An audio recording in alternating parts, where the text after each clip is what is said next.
Hey friends and neighbors, this is Robert here at Daybird Aviaries, and I have two of my favorite helpers. I have Jeremiah. Hey. And I have Catherine. Hey. And we're about to make soup. Now we just call this potato soup, but it is a Romanian version that includes all these other vegetables. So it's kind of a gourmet potato soup without being gourmet because we're just regular folks. So we're going to get all these vegetables prepped, and we'll be right back. Now we have the potatoes cut, and then we just kind of 1/2 inch to 3/4 inch chunks. The thing about the potatoes is that as they cook, the smaller pieces are going to break down quicker than the larger pieces, and the smaller pieces are what is going to provide the thickening agent for the soup to make it thick and luscious and delicious. And look friends, here we have the kale. I've only used about half of the bunch. I've used 4 stalks of the kale, and it's shredded up kind of fine. You know, not tiny little pieces, but it's not big pieces. If you buy the kale in the bag from the grocery store that's already shredded, that's air quotes by the way, you're going to have to pick through it, and because what they do, they cut across these big stems, and you're going to have these big stems in that bag, and you're not going to want this in your soup. So get fresh if you can. Grow it yourself. Get it from a farmer friend. Get it from the farmer's market. Now obviously this came from the supermarket, from the grocery store, but wash it, clean it, and cut it up into pieces. Did you know that kale is botanically the exact same species of plant as collard greens? It's true. In a pinch, we have used collard greens in our potato soup before, and it is delicious. I know that we don't use recipes around here, but I want to give you this helpful hint. Anytime that you see a recipe that calls for 1 clove of garlic, you know that that recipe is wrong. You double that, you triple that, you quadruple that. Any recipe that is worth cooking is worth putting more than 1 clove of garlic into. We're going to use at least 4 here. I may up that to 6. I don't know yet. Now to start with, we have a just freshly cleaned pot. It is not our biggest pot, but it's not a small pot by any means. I'm just going to add in a little bit of olive oil just to get things started. And Jeremiah's yelling at me. Do you hear that? Calling me Dad. I'm going to change my name to an ugly word, and you're going to get in trouble every time you say it. Now here, this is probably going to be the most important ingredient. This is a 12-ounce package of bacon that we have cut into 1-inch pieces. And it's going to sizzle and all kinds of yummy stuff. The hardest part of this whole thing is waiting on this bacon to render down, but you really truly do want to do that. And I'm about to scoop all this bacon out. It's getting crispy now. We're going to leave this bacon grease in here. Now, this is not a healthy recipe. This is not a cardiologist approved soup, okay? Like Paula Deen says, I ain't your doctor, okay? Y'all hang tight. Alright, we got the bacon out, and so now we're going to add the onions. This is 1/2 of a large onion chopped up right into that bacon grease. Oh my gosh, I wish y'all had smeller vision. That already smells just amazing. We're going to let that cook down for just a moment. Alright, now I said this is going to go fast. That's been in there for about 30 minutes. Now I did 6 garlic cloves, y'all. You can thank me for that later, okay? Now this isn't something that you're going to eat on a night that you plan to get romantic. This is something that you cook when it's kind of chilly and cold and dreary and you just need something warm and hearty. And that was 2 stalks of celery, 6 cloves of garlic, and 1/2 of a large onion. And it's in bacon fat. Our house smells amazing right now.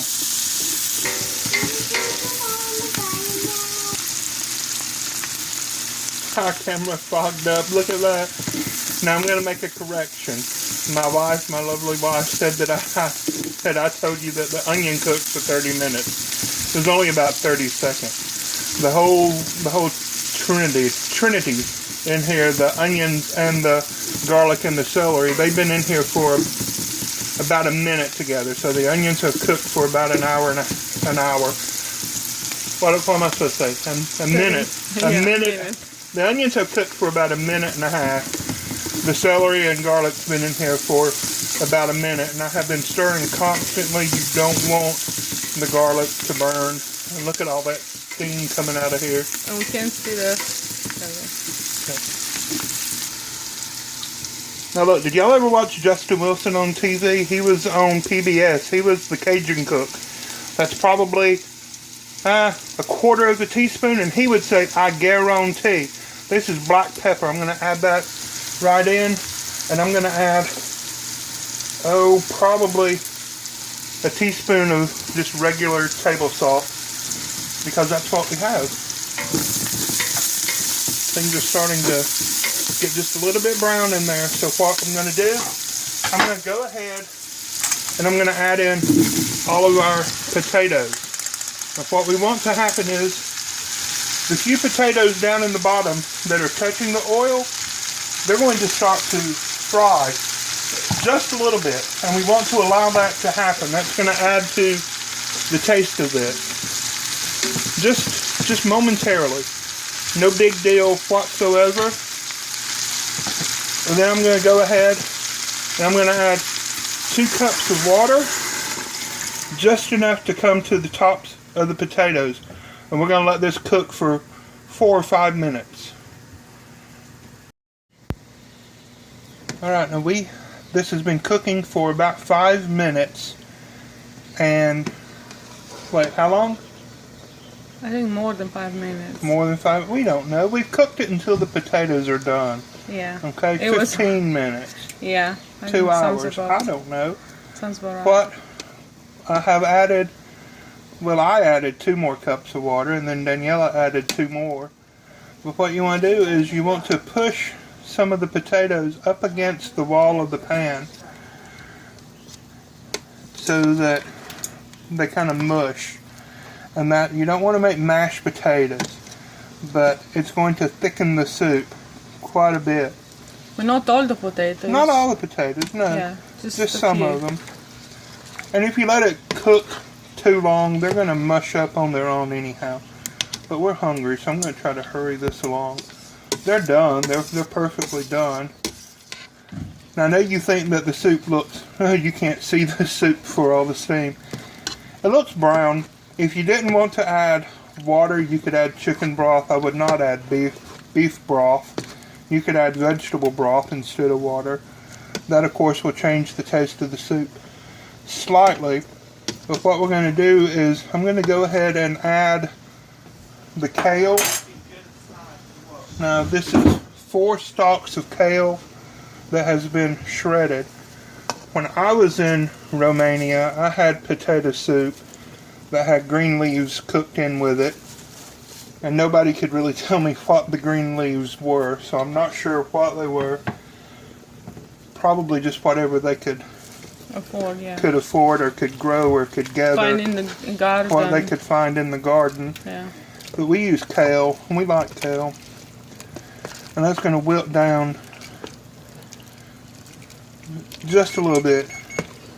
The oven's beeping. We have some crescent rolls in the oven. And now what we're going to do is we're going to add some cream. Like I said, this is not health food, and I'm not your doctor. This is a pint of heavy whipping cream. And to quote the great late Julia Child, you don't have to use heavy whipping cream, but you'll be sorry. Now once we get this to the table, we're going to let this warm through. Once we get this to the table, we will adjust for salt and pepper. We're going to let this come to a boil and wilt down these kale leaves just a bit, and then we'll come back when we're ready to serve this. Now there is the finished pot of awesomeness. We're going to serve some up. Look at that. Don't that look good? I'm going to make a mess and dribble it all over the table. And you can cook it longer if you think you want the kale to be cooked more. And look, Catherine shredded a whole pound of cheese. Isn't that pretty? We're going to put a big wad of cheese on there.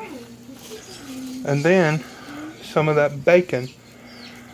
And this is ready to serve. This is one of our favorite meals. All the kids like it. It is delicious. So thank you for watching. If you have not already, please subscribe. Give us a big old thumbs up. And leave us a comment down below. God bless you. Bye-bye.